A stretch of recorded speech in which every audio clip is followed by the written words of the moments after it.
is an article that I want to read to you, Steve. So do you remember that we done a thing about the cannibal from Germany who he went online like to the dark web and got one of his victims who willingly wanted to be ate. Do you know who I'm on about? Do you remember we done Oh that? yeah. I remember. Yeah, I remember we done that sometime last year, didn't we? Yeah, well, it Um, was about 6 months ago. Well, an article's just been released of this guy, and this is another crazy guy. But to think about this one, right? I've been researching this a little bit, and um, there's an article from the Lad Bible that I'm going to read out. Messages have been leaked. I don't know if you're going to read the messages here, but messages are going to be released, or they've been leaked, and they're going to be released soon, or they're released now, of him and his victim, the guy who actually wanted to be ate. So this was a really strange story. I'll read through it, and then for the audience, they'll be able to hear it, and then let me start now. So, messages revealed between real life Hannibal and stranger before he arrived at his house to be eaten. Now, he wasn't a real life Hannibal because Hannibal, the way they portray Hannibal, had people who didn't. He ate people who didn't want to be ate. The guy, this cannibal ate, he was into this type of stuff, and he actually said, "Eat me. I want you to do this to me." So, the Lad Bible can be a little bit clickbaity with their stuff. In a new Channel 5 documentary, we get to witness the messages exchanged between real life Hannibal Lecter and the stranger who arrived at his house to be eaten. So there's a documentary coming out about this guy. Tune in for this. The shocking story of notorious German cannibal Armin Meiwes, I think that's how you say his name. I forget how you say his second name. I'll just call him Armin. Has been documented in new film The Cannibal Next Door, which airs on Channel 5 tonight. So it's on tonight. Brilliant. I'm going to watch it. Channel 5. Yeah. Me and you have to watch that, Steve. I'm definitely going to watch that. Viewers will witness how the killer lured a victim, burned Brands. I can't say, that's a really weird. So that's burned Brenendez, of whom he found on an internet forum, to his remote farmhouse in rural Germany in March 2001. Former computer technician Meiwes, now 61, posted an advert looking for a man to be slaughtered, then consumed. In 2001, Brandes, 43, responded to his advert and visited a location in Rothenburg. The pair began by trying to eat Brandes' penis, which Meiwes doused in salt, pepper, garlic, and nutmeg. Oh my god, man! He had the guy's penis, and he bloody he marinated it he put salt all over it. Meiwes eventually killed Brandes by stabbing him in the throat, with the whole process being videotaped. He subsequently chopped up Brandes and froze his flesh, which he ate over the course of 10 months. And now the new documentary reveals the sinister messages between the pair before their fatal meeting, some of which sees Brandes refer to himself as your dinner, revealing the fantasy of having his penis bitten off.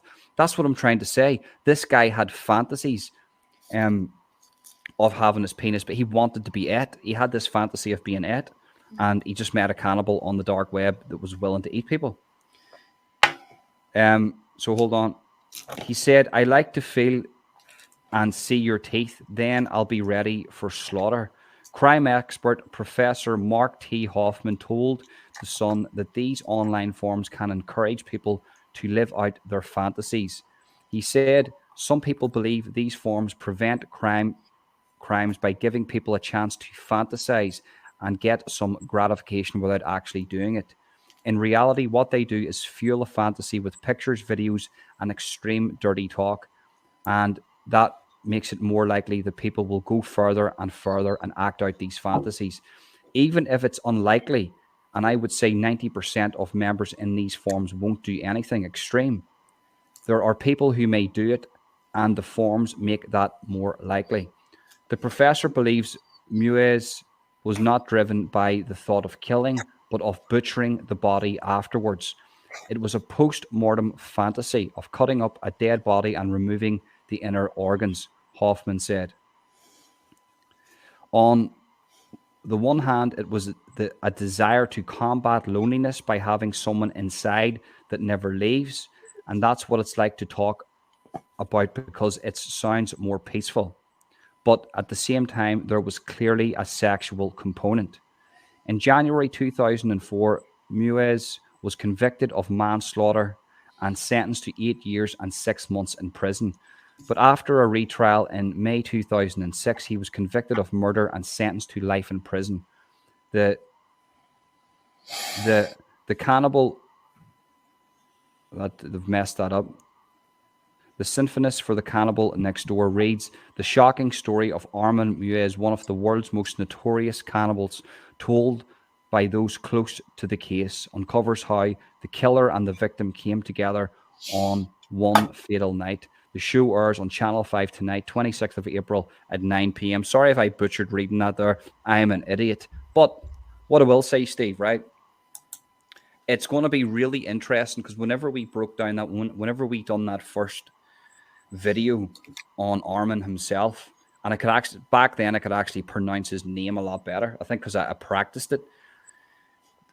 I was always wondering what were the messages between the guys, because I wanted to see what his victim was like, because his victim actually wasn't a victim. His victim wanted to be it.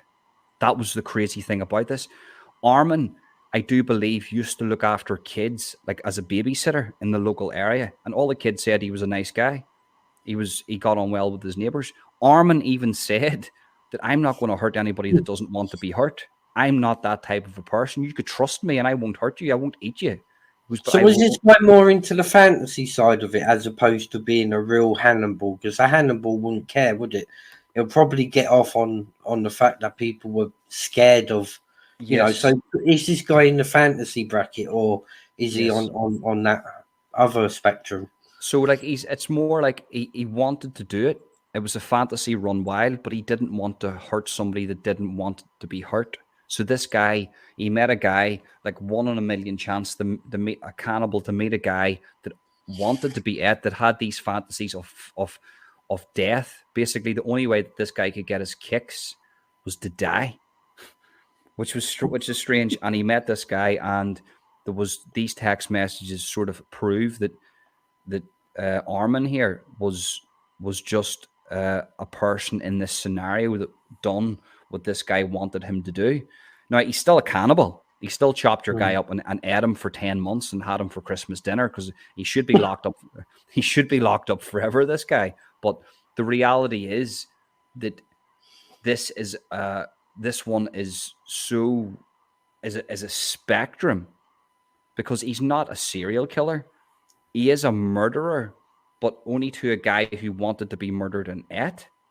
So, yeah, you could share a room with this guy. You could sit down with a cup of coffee with this guy, and you could be sweet.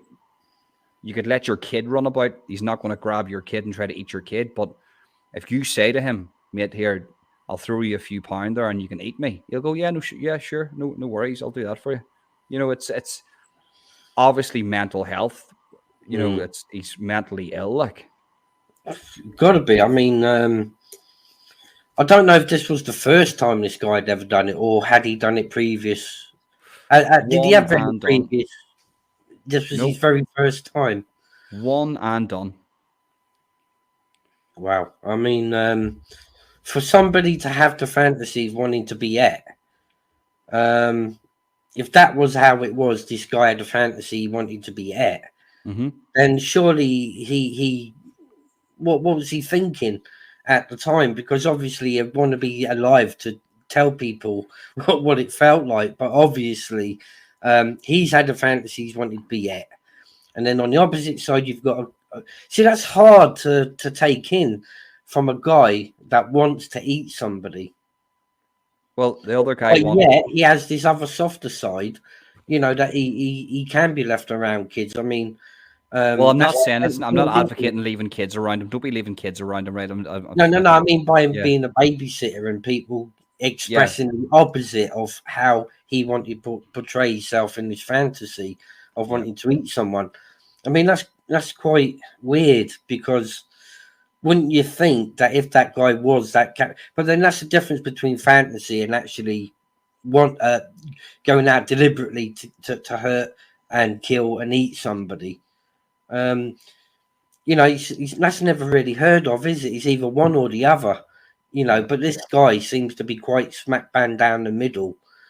That half of his mind wants to eat people, and the other half wants to be a normal human being. I mean, this is going to be one in a billion case, and it will be very interesting to see the text messages, you know, back and forth between these two people. I think It could be. It could be like it's like dirty talk. He hasn't text back in 2 days. You okay, hon? Still want to be? You still want to be at? You still want your penis bit off? Yeah. I didn't like that. I didn't like. I didn't like what you said to me the other day. So we'll see about that. You're yeah, but playing hard to get. But for a science point of view, I mean, a lot of these people could take a lot out of these text messages, because it will show you the mental state of each one of them, wouldn't it? Well, he had a mother issue, so one of the things that about this guy, I don't know if he actually looked after kids, but kids in the area who were in the house actually said that he was dead on. Like, they used to go into the house and he was sweet with them, like he was just like a normal bloke. Obviously, he wasn't, but he had so a lot of these guys, right, who are like this, they have severe problems with their mum. So if you take a serial killer, for instance, right, you have to have a lot of factors. They're on the spectrum. Their mother is a prostitute, is a working girl. They're maybe being abused at home, sexually or physically. And even then, you might not get a serial killer, but it just takes the right recipe. Now, with a guy like this guy obviously was born with fetishes that he liked. He was into sort of being dominant over other men. He was obviously a gay man. And that he was stuck in the house with his mum, looking after his poorly mum, his sick mum.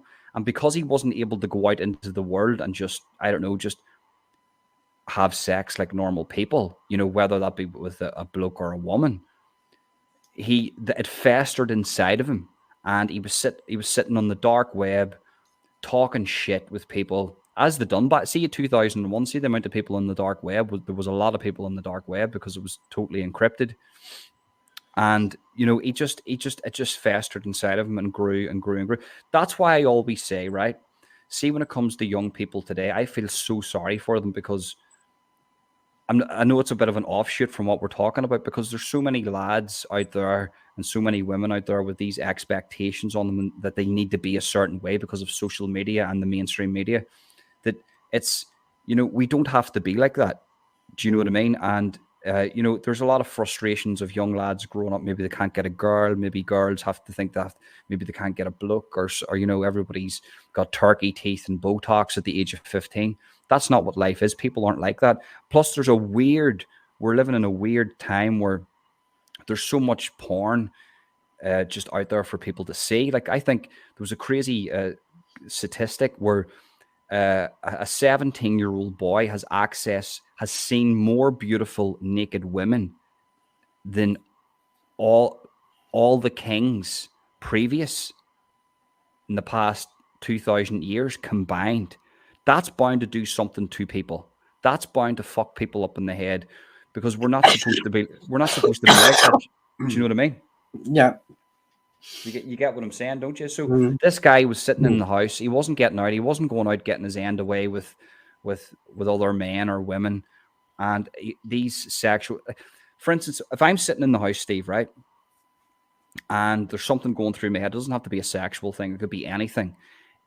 It gets worse if I sit on it. If I have to sit in the same set, and if I go out and have a walk and be with different people and talk to people and do things and have a laugh with people, all them worries go away. This guy was sitting in the house with his mum, looking after his mum, all those fantasies running through his head. Off at nighttime, he was going on the dark web, and it just got bigger and bigger and bigger until he met a guy that actually wanted his penis to be ate. And there you go. That's basically what it is. To me, it seems like he's very much in control of it then. Because most serial killers, they haven't got no control, have they? I mean, but in this instance, he's got the thoughts running through his mind of what fantasy he wants to play out. But he hasn't deliberately gone out of his way, to hunt these people down. He's controlled and waited, for this individual to approach him. So I find that quite strange, that he managed to control the urges. He's like a non-narcissistic cannibal. He's like, I don't want to hurt your feelings, and if you don't want to get hurt, that's 100% fine. But if you want to be ate, I'm your guy. I'm your guy. I'll do that for you. I will chop your body, I'll put it in the freezer and eat you for Christmas. Do you know what I mean? It's just, that's the type of person that he was. And it's listen, we'll learn more in this documentary. I'll sit and watch that tonight with the missus. She loves all that stuff. And it'll be about 9 o'clock, was it? 9 o'clock. What time is it now? I'll tell her to put it on record. Oh, it's 5-2. That's 5 to 9. I can put it on record for you, babe. It's on Channel 5. What on Channel 5? There's a program on Channel 5 at 9. Can you record it for us? Cheers. Yeah. I'll put that on record. What I'm going to do is, I think I'm actually just going to leave it at that for tonight, Steve. I think